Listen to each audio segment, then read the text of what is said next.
Halo Dewi, apa kabar? Halo, alhamdulillah baik, Pak Baik, Cherry. Pak Cherry gimana? Baik juga? Alhamdulillah baik Alhamdulillah. juga, dan sehat terutama ya. Karena kalau Dan nggak sehat kita nggak take nih. oh iya benar. Dewi ini Apa? dari KAI ya, dulu Iya, kuliah. betul. Bukan Dewinya dari KAI, tapi dulu waktu Dewi kuliah itu PKL di KAI, betul. KAI. 3 KAI bulan. itu KAI EXO itu ya, KAI EXO. Oh, bukan. Kereta Api Indonesia Persero. Oke. Bagian apa, Dew? Aku di CS, Pak. CS, cleaning service? Enggak, customer service. Customer service. Oke. Ya, lalu Customer service itu ya yang kita handling komplain atau misalnya ada penumpang yang mau ubah jadwal, pembatalan atau butuh informasi seputar kereta api, jadwal kereta, syarat kereta, biasanya kita yang bantu kayak gitu. Tapi dulu waktu saya tahun 2019 saya pernah bilang ke Dewi juga ya, itu kan saya sama Pak Yuda waktu dari stasiun Jogja ke mana? Ke Surabaya waktu itu. Itu dengar suaramu. Oh iya, jadi emang waktu dulu itu waktu awal kerja sebenarnya posisiku tuh di announcer. Di announcer itu sekitar 8 bulan. Lama loh. Terus habis itu, jadi kan dulu saya tuh ceritanya keterima kerja tuh belum wisuda, Pak. Kalau misalnya yang lowongan announcer, itu kan minimal ijazahnya SMA. Jadi dulu modal nekat sih sebenarnya, kayak aku belum wisuda, masih ngerjain TA waktu itu. Ada lowongan announcer karena minimal ijazah SMA kan, ya udah aku apply aja, terus ikut seleksi kan. Ikut seleksi, kita diseleksi announce kayak gitu. Alhamdulillah masuk dong, padahal aku belum wisuda dan masih ngerjain TA waktu itu. Terus ya udah aku 8 bulan. Nah, dulu itu ada orang kantor yang emang nanyain, "Kamu wisudanya kapan?" kayak gitu. Besok Bu, Agustus waktu itu. Waktu itu bulan apa ya? Kalau nggak salah bulan Juni atau Juli ya. Terus aku bilang, wisudaku Agustus insya Allah kayak gitu. Terus ya udah pas udah aku wisuda, aku punya ijazah. Kalau CS tuh soalnya minimal D3, Pak. Jadi kan aku belum bisa masuk CS kalau misalnya belum ijazahnya belum keluar. Terus si ibu itu bilang, kalau misalnya besok udah ijazahnya udah keluar, besok kalau di CS butuh CS, kalau misalnya ada posisi kosong, kamu move CS aja kayak gitu. Terus ya udah waktu itu aku wisuda, ijazahku udah keluar. Akhirnya aku bilang dong ke ibu itu karena kebetulan waktu itu ada posisi CS yang memang kosong. Oke. Terus akhirnya aku di move lah ke CS setelah aku 8 bulan di announcer kayak gitu. Tapi diawalinya PKL dulu ya? Aku PKL 3 bulan, itu bulan Februari sampai April. Jadi apa itu waktu PKL? Posisinya di mana? Aku waktu itu bantu di staff sih. Staff kayak aku bikin laporan-laporan perjalanan kereta, laporan apa kayak gitu. Berarti PKL selesai, daftar jadi announcer. Aku masuk awal kerja itu 1 Mei. Jadi aku selesai PKL April, terus aku mulai kerja itu 1 Mei. Aku sidang tanggal 20-an Mei, terus aku nunggu wisuda bulan Agustus. Aku pindah CS Januarinya. Januari tahun berikutnya. Ya, waktu itu kan tahun 2020 berarti. Iya, aku masuk di CS Januari 2020, tapi kalau di announcernya aku dari Mei 2019. Oke. Kayak gitu. Sampai Desember. Sampai Desember. Ngumumin terus. Pak Ceri waktu itu lihat aku sama Pak Yuda atau cuma denger aja? Cuma denger aja. Waktu denger kan sama Pak Yuda waktu itu. Mas Yud, ini Dewi nih. Dewi siapa Mas? 16 yang kemarin baru lulus. Oh iya ya suaranya. Suaranya kan khas gitu kan. Tapi memang announcer itu dicari yang suaranya kayak apa sih sebenarnya? Yang bagus mungkin enggak lah. Gitu berarti kamu sombong nih, sombong. Ya, yang bulat gitu kayaknya suaranya. Oh. Iya kan? Gak mungkin kan kayak siaran mohon perhatian gitu kan, gak mungkin kan? Ya mungkin aja sih. Mungkin kalau aja. Adanya itu ya gitu. Sementara gitu deh. Announcer itu pernah menampakkan wajah nggak sih ketika dia memberikan pengumuman? Kadang aku mobile juga. Kadang atasanku nyuruh kalau misal mau mobile aja kayak gitu. Sambil ngomong? Iya. Paling enggak sih, kayak kita kan announcer itu di dalam ruangan kayak gitu. Cuman kalau misalnya mau keluar di depan ruangannya kayak gitu nggak apa-apa sih, boleh-boleh aja kayak gitu. Kadang tuh malah jadi kayak satu atraksi sendiri buat penumpang ya. Ketika aku announcer, banyak banget sering terjadi kayak penumpang pas lewat, oh itu tuh langsung ya, aku kira tuh lewat typing record kayak gitu. Jadi ternyata banyak penumpang yang selama ini taunya announcer di stasiun itu dia adalah record kayak gitu. Dia kalau aku pas keluar dia baru tahu kalau itu ternyata orang dan sering di videoin, Mbak boleh aku video nggak? Mbak boleh aku foto nggak? Kayak gitu. Gitu. Tapi ada template-nya ketika berbicara itu. Ya. Jadi memang ada template-nya, kita dikasih teks. Awal-awal kerja sih paling 2 minggu awal aku masih pakai teks ya di dalam ruangan terus. Cuman lama-lama kayak hafal sendiri aja, jadi kayak aku lama-lama aku sambil jalan-jalan pun udah hafal aja. Kayak gitu. Termasuk berarti apal kereta yang keluar masuk? Biasanya itu kan dikasih tahu sama petugasnya namanya PAP atau PPKA kayak gitu. Jadi ketika apa itu PAP PPKA? Ya itu dia yang berangkatin kereta kayak gitu. Jadi biasanya kalau misalnya ada kereta mau masuk jalur ini kayak gitu, biasanya dia kan ngasih tahu aku misalnya Dew kereta ini jalur ini ya masuk dari arah barat atau timur kayak gitu. Saya malah nemu pertanyaan ini. Apa? Kapan announcer itu mulai memberikan pengumuman kalau ada kereta masuk? Kan kereta nggak mungkin kan mendekati baru ngasih pengumuman, kan mesti ada jarak tertentu. Iya. Biasanya paling ya sekitar 2 menit sebelumnya atau semenit sebelumnya aku announce dulu. Biasanya kan ketika misalnya naik kereta itu aku announce penumpang yang masih di tempat duduk. Itu kan biasanya misalnya aku siaran nih kereta A kayak gitu mau masuk jalur 3 kayak gitu. Jadi penumpang kereta A ini kan biasanya jadi prepare dulu nih yang tadi di tempat duduk masih santai mainan HP atau apa. Biasanya kan mereka beranjak, terus kan di announce teks announceku tuh kan bilang untuk penumpang kereta ini silakan mempersiapkan diri di peron kayak gitu kan. Jadi kayak mereka biasanya siap-siap dulu nih sebelum keretanya datang, mereka udah di peron 3. Ya udah setelah keretanya datang aku announce lagi bahwa ini tuh udah tersedia loh kayak gitu kan. Udah tersedia untuk penumpang kereta A tujuan ini masuk kayak gitu kan. Ya udah kayak gitu. Terus nanti ketika mau berangkat aku announce lagi yang belum masuk kereta aku suruh masuk kayak gitu karena mau berangkat. Tapi itu kira-kira berapa lama deh? Berapa lama dari ketika announce sampai kereta itu datang? Misalnya kalau di Tugu nih, mungkin keretanya sampai stasiun Lempuyangan atau sampai Klaten atau sampai Meguo mungkin diumumkan atau gimana? Paling kalau udah deket sih, kalau waktu pastinya sih nggak bisa dipastiin ya kayak cuman ya itu waktu itu tuh maksudnya cukup untuk penumpang beranjak dan menunggu di peron. Nggak jauh sih, paling kereta udah deket-deket situ, ketika mereka udah nyampe situ biasanya nggak lama kemudian keretanya datang. Oh, tapi announcer itu nyampaikannya setelah ada instruksi dari betul, dari PAP-nya. Petugasnya Iya PAP. betul. Kayak gitu. Kalau nggak ada instruksi ya nggak ngumumin. Ya, karena aku nggak tahu. Datang ya datang aja gitu. Pernah kejadian nggak? Oh belum pernah. Jangan ya. Jangan sampai. Kan maksudnya ketika aku announce itu juga pasti ketika aku announce itu kan ada petugas namanya PAM atau security di stasiun. Mereka kan selalu dengerin announcer ya. Jadi ketika aku announce itu pasti jalurnya akan disterilkan. Ya kan? Jadi nggak ada yang lewat-lewat situ. Jadi ketika aku udah announce pasti petugas PAM itu dia di rel, jadi dia stop dulu penumpang yang mau nyebrang kayak gitu. Terus ya udah untuk penumpang ya siap-siap di peron, untuk PAM ya dia jaga di rel biar nggak ada yang nyebrang lagi karena kereta mau lewat kayak gitu. Jadi nggak mungkin kalau nggak announce tiba-tiba kereta datang tuh nggak mungkin. Oh. Ya karena jalurnya juga harus disterilkan biar nggak untuk nyebrang kan, Pak. Kayak gitu. Itu boleh ke kamar mandinya kapan gitu, ada waktunya nggak sih? Kalau misalnya atau ada jam istirahat gitu nggak?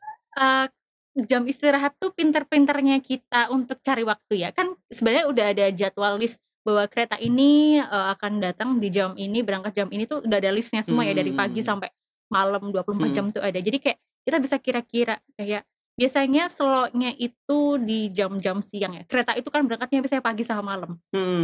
Jadi siang kan biasanya slot. Kayak gitu. Kalau untuk di CS itu kan ada jam kerjanya. Announcer juga ada? Iya ada. Sama-sama 2 shift. Jadi kalau misalnya sama sih sebenarnya jamnya pagi sampai siang sampai malam. Nah, kalau di CS itu kalau misalnya malam kan udah nggak ada, kita nggak pelayanan CS lagi. Tapi kalau di announcer ketika malam berarti yang announce adalah petugas PAP-nya. Kan kereta malam juga sedikit kan. kan, nggak sebanyak kalau misalnya pagi atau sore. Jadi kalau misalnya malam ya udah yang announce tugas PAP-nya. Kalau malam kebanyakan laki-laki ya, yang announce itu ya? Iya, karena itu bukan announcer sebenarnya. Iya. Kayak gitu. Iya. Tapi mereka fasih juga nyampaikannya karena sudah biasa gitu. Ya, karena biasa kayak gitu. Tiap hari denger announcernya ngomong juga kan hafal juga ya. Kalau announcer laki-laki ada nggak, Dew? Kalau aku di Jogja ya, kalau di Jogja sih nggak ada. Nggak ada. Kayak di Daop 6 nggak ada deh. Oke. Cewek semua sih. Kenapa ya? Lebih halus suaranya? Oh iya, bahasa. Kenapa? Bahasanya bukannya 3 bahasa. 3 bahasa. Indonesia, betul? Inggris sama Jawa. Berarti announcer itu harus bisa 3 bahasa itu. Tapi ada juga sih announcer yang dia bukan orang Jawa kayak gitu kan, asalnya dari Sunda sana, Jawa Barat. Tapi kan kita ada teksnya. Jadi awal-awal memang jadi harus hafal dulu ya. Oke. Belajar dulu gitu. Kamu dulu juga gitu. Langsung fasih ya kamu ya. Karena saya orang Jawa sih ya, jadi kayak lihat teksnya kan udah paham. Orang Inggris. Oh, iya. Ya jadi latihan dulu. Jadi latihan dulu sih. Iya. Oke Dew, itu tadi di announcer. Nah, kalau di CS, asikan di mana Dew menurutmu? Sebenarnya sama aja sih ya. Cuman kalau di announcer kan aku cuman ketemunya sama tugas PAP aja. Jadi satu shift itu kan aku nggak ketemu banyak orang. Tapi ketika di CS kan aku ketemu banyak penumpang yang ganti terus kayak gitu ya setiap hari. Ada penumpang ke aku mau reschedule, mau pembatalan, mau butuh informasi atau bantuan untuk pembelian lewat aplikasi kayak gitu. Jadi lebih banyak pengalamannya di CS karena aku ketemu banyak orang dengan berbagai karakter dari mana-mana kayak gitu. Jadi lebih banyak pengalamannya aku dapatnya di CS kayak gitu. Kalau yang ini umum terjadi, permasalahan yang umum terjadi biasanya apa? Terkait dengan customer itu. Kalau yang agak-agak komplain nih ya.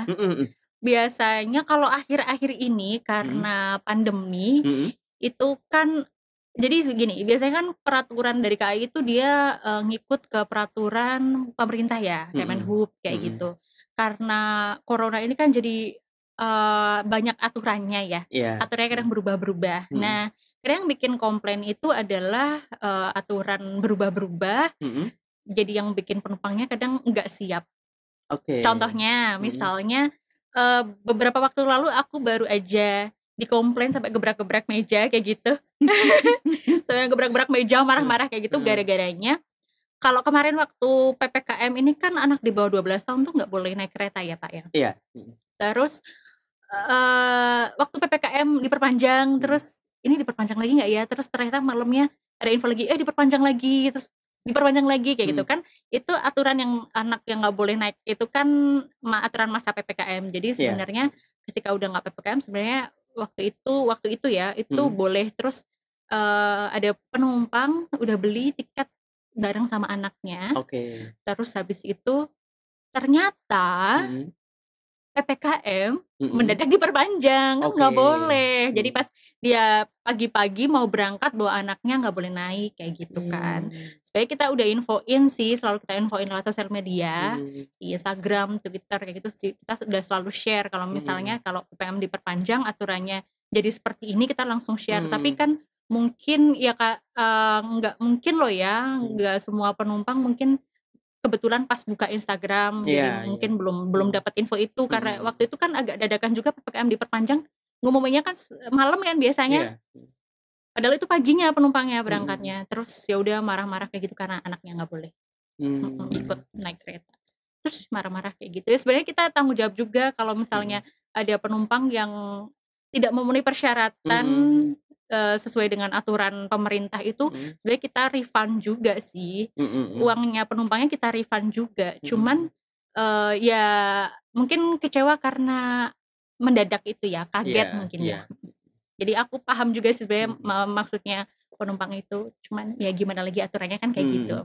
Selama PPKM kemarin di sistem untuk anak-anak usia bawah 12 tahun memang sudah nggak bisa beli tiket ya.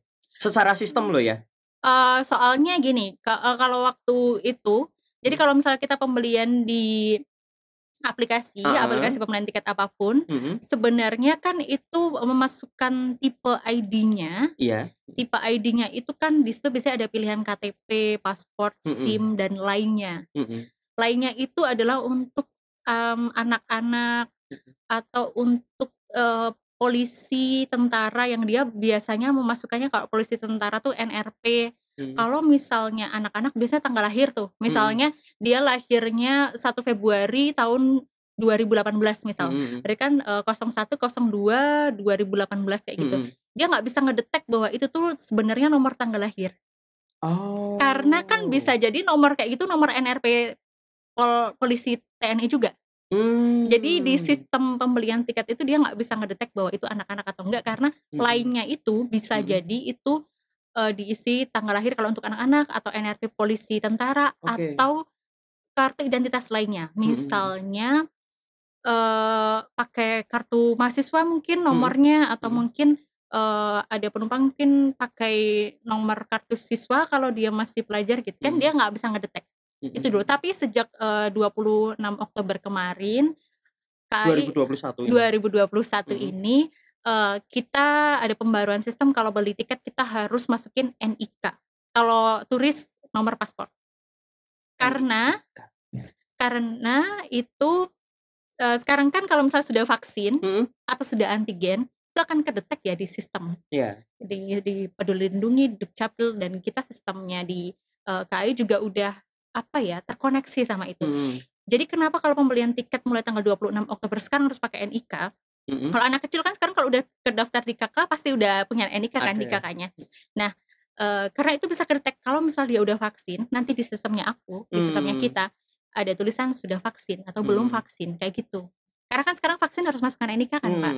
Kayak gitu. Kalau itu kan ini yang tadi aku cerita yang masalah anak kecilnya akhirnya nggak jadi naik kereta karena belum tahu persyaratannya kan sebelum tanggal 26 Oktober. Jadi kayak masih masukinnya tanggal lahir kayak gitu. Jadi kayak gitu. Kalau sekarang sih udah terdetek. Kalau anak ini NIA ya? Gitu ya? Nomor induk anak bukan sih? Yang di kakak ada kan ya? Ya pokoknya itu. Yang nanti kalau udah gede jadi NIK kan? Iya, gede jadi NIK. Kayak gitu. Kalau nomornya masih kecil, itu masih NIA. Kayak gitu. Oke. Nah yang gebrak-gebrak tadi akhirnya nggak berangkat dong? Enggak dong, kan nggak bisa. Tapi uangnya kita refund. Kasihan juga ya. Iya sebenarnya kasihan juga. Misalnya ada kegiatan yang nggak bisa ditinggal gitu. Mau nggak mau pakai alat transportasi lain. Gitu. Jadi kalau emang yang sering bikin komplain akhir-akhir ini sih sebenarnya aturan.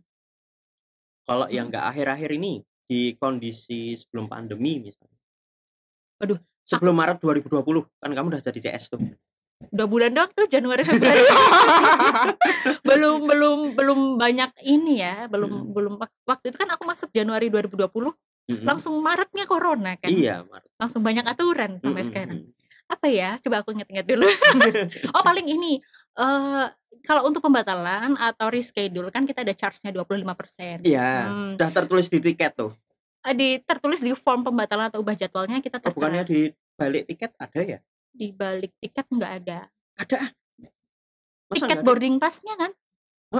Boarding pass-nya nggak ada tulisannya. Tapi mungkin kalau pembelian kayak di channel pembelian tiket online, boleh disebutin ya? Misalnya Traveloka atau tiket.com, biasanya mungkin di term and condition-nya mungkin ada ya tulisannya. Tapi kalau di boarding pass-nya nggak ada. Nah, tapi kan nggak semua orang baca, Pak Cherry.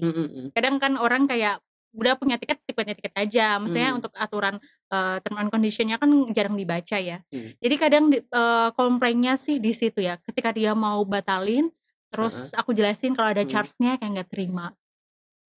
Gitu. Tapi diliatin aturannya juga. Ya iya, kadang di formnya aku tunjukin kan bahwa ini tuh memang aturannya kayak gini. Kadang ada pernah penumpang yang mana aturan tertulisnya gitu. Aku bukain tuh STP-nya, ada kan pasal-pasal kayak gitu. Terus ya dia mau nggak mau akhirnya mau, walaupun sambil kayak marah kayak gitu. Karena merasa nggak nulis aturan itu ya mungkin. Kayak gitu. Jadi biasanya itu sih, selain yang aturan biasanya mereka nggak terima, kok kena charge sih 25% kayak gitu. Gitu. Ya iyalah, masa nggak kena. Iya, kadang hotel aja malah kalau udah deket ini nggak kembali ya. Iya, nggak Ada kembali. yang kayak gitu kan. Kalau kita malah sampai udah di hari H aja charge-nya tetap 25%. Kalau di kereta Bukannya nggak maksudnya. bisa ya di kereta ya? Kalau udah kalau pembatal. Pas hari H, yang berapa penting, jam gitu? Ya satu jam sebelumnya. Cuman kan misalnya Kak, itu keretanya masih malam, dia mau pembatalan pagi kayak gitu, atau siangnya kan masih bisa. Charge-nya tetap 25%.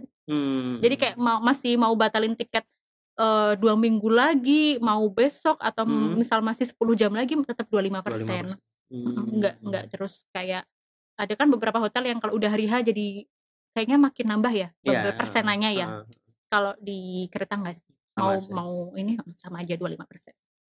Gitu. Stasiun Tugu itu sekarang masuknya lewat mana sih? Ini pertanyaan random. Dari selatan Timur bisa, dari timur selatan? bisa. Dari timur bisa, selatan bisa. Kalau untuk nurunin penumpang, selatan ya? Nurunin? Penumpang. Jemput. Iya, kalau jemput harus lewat selatan. Cuma selatan ya. Karena yang timur cuma bisa buat berangkat aja. Bukan pintu keluar maksudnya. Pintu keluarnya kan di agak selatan itu kan. Iya. Dulu saya sempat itu mau masuk lewat pintu selatan ditutup. Selatannya yang mana? Selatannya dulu sebelum yang seperti sekarang. Jadi masih Pasar Kembang itu masih hadap-hadapan dengan Pasar Kembang. Hotel itu, nah itu masih hadap-hadapan. Jadi dulu kalau nggak punya tiket, kebetulan karena kami itu punya karcis, kami boleh masuk. Tapi orang-orang yang nggak boleh karcis baru mau beli itu nggak bisa beli di situ. Belinya harus di timur waktu itu. Oh, kalau sekarang sih pembelian GoShow justru malah di selatan aja, di timur nggak bisa. Di timur itu sekarang lokalnya udah tutup. Sejak corona memang kita jadi cuma di selatan aja. Kalau mau GoShow ya yang 3 jam sebelum keberangkatan itu cuma bisa di selatan. Kalau orang terlanjur lewat timur, berarti melipir lewat pinggir itu. Putar balik dulu. Putar balik ya? Nggak bisa lewat situ. Cuman sekarang alhamdulillah kayaknya sosialisasi kita udah cukup meluas ya, bahwa kita tuh sejak corona memang hanya bisa pembelian online. Dan orang-orang juga udah tahu juga kalau untuk GoShow itu cuma bisa di selatan. Mungkin awal-awalnya agak struggle ya kita kayak yang tadinya bisa reservasi di stasiun, mereka datang untuk reservasi untuk minggu depan, untuk kapan, kan sejak corona jadi nggak bisa. Awal-awal tuh kayak penumpang datang mau reservasi ternyata nggak bisa. Mungkin awal-awalnya marah-marah juga kayak kok nggak bisa gini nih. Cuman di awal-awal kita tuh kayak benar-benar ngajarin orang tua cara pakai aplikasi gimana, jadi downloadnya. Oh ya? Dari apalagi kalau aplikasi kayak K-Access itu kan dia sebelum digunain tuh setelah di-download harus didaftarkan dulu kan, kayak masukin email, nomor handphone kayak gitu. Kita agak struggle ngajarin mereka satu-satu orang tua gimana caranya download, cara daftar, cara pembeliannya kayak gimana. Mungkin kalau anak muda dikasih tahu hanya bisa online lewat kayak aksestraveloka3.com kayak gitu bisa. Kayak mereka mereka pulang gitu kan. Kalau orang tua kan enggak. Jadi kayak mereka, aduh gimana Mbak, saya tuh enggak paham kayak gitu kan. Aduh gimana Mbak, saya tuh gaptek kayak gitu ya. Aku ngajarin satu-satu. Kayak antrianku sampai panjang, mereka yang mau reservasi akhirnya aku ajarin satu-satu kan. Tapi setelah corona udah berapa tahun ya ini ya, 1,5 tahun lebih ya, udah jalan tuh enak. Sekarang jarang lagi penumpang ke situ mau reservasi, kayak mereka udah paham. Dan sekarang kayak mereka datang ya memang udah punya tiket, mungkin cuman ke CS mau reschedule atau mau batalin tiket atau butuh info seputar persyaratan naik perjalanan kereta api yang baru kayak gitu. Memang agak struggle di awal, tapi ternyata kalau udah jalan mereka udah paham bahwa kita tuh harus online loh. Itu enak aja sekarang. Justru kayak aku ngerasa lebih enak dari dulu sebelum corona. Kalau sebelum corona kan harus reservasi di situ yang banyak banget kan, antri, mau beli tiket aja harus nulis form, dipanggilin satu-satu, bayar di situ, ya itu antrinya panjang banget. Sekarang kan orang udah paham harus online, malah mereka dari rumah pesen tiket, udah punya tiketnya, bayar lewat ATM atau M-Banking, atau mungkin lewat Grey Retail kayak Indomaret atau Alfamart kayak gitu, mereka datang ke stasiun udah tinggal berangkat aja. Jadi kan lebih enak kan daripada zaman dulu kayak gitu. Ya kadang mungkin hikmahnya dari pandemi mungkin ada ya kayak gitu contohnya. Jadi banyak orang-orang yang jadi udah melek teknologi dan sebenarnya itu memudahkan mereka loh, ya nggak sih? Kayak dari rumah mereka bisa sambil tiduran pesen tiket kayak gitu kan, nggak perlu perjalanan naik kendaraan, kepanasan, kehujanan, antri kan nggak perlu antri. Saya udah lama banget nggak beli tiket langsung sih, nggak. Kecuali Pramex ya. Kalau Pramex kan memang harus langsung, nggak bisa kita. Bisa. Oh bisa lewat KAI Akses. Hanya lewat KAI Akses. Oh. Di KAI Akses kan ada KA jarak jauh sama KA lokal. Kalau misalnya mau pesan ke Pramex bisa lewat situ. Jadi sekarang itu pokoknya di stasiun itu kita hanya menjual tiket go show 3 jam sebelum keberangkatan, dan itu kita hanya jual sisa online. Kalau kita udah jual online habis berarti kita nggak jual. Tapi kalau misalnya ada sisa dikit ya kita jual sisanya itu. Jadi kita cuma jual 3 jam sebelumnya tuh sisanya aja. Kalau udah nggak sisa ya kita nggak jualan. Kayak gitu. Malah seneng ya.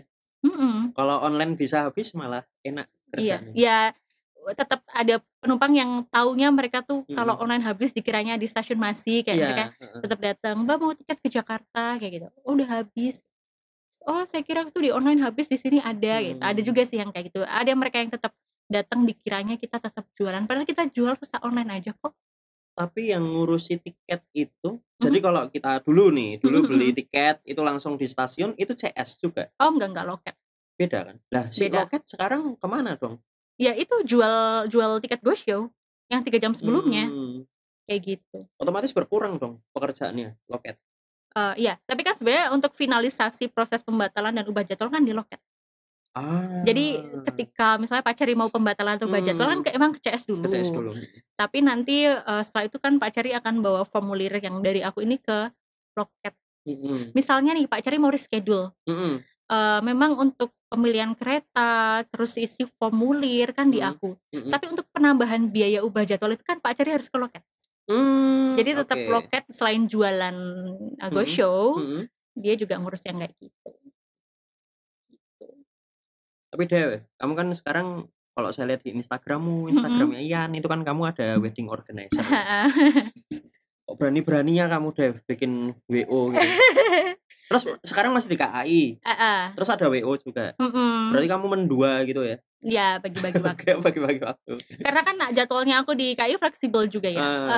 Maksudnya gini, aku kan 3 hari masuk 1 libur, 3 hari masuk 1 libur di KAI. Terus kalau misalnya ada event wedding, biasanya aku tuker-tukeran sama temen. Misalnya event weddingnya besok, aku liburnya hari ini, berarti aku switch sama teman yang liburnya besok. Kayak, tukeran dong, aku besok ada event wedding. Jadi aku yang liburnya besok, kamu yang hari ini ya. Ya udah, kayak gitu. Jadi tetap bisa jalan. Apa nama weddingnya? Aswara. Wedding organizer. Kalau mau nikah jangan lupa pakai Aswara. Promosi sekalian nih. Kenapa WO?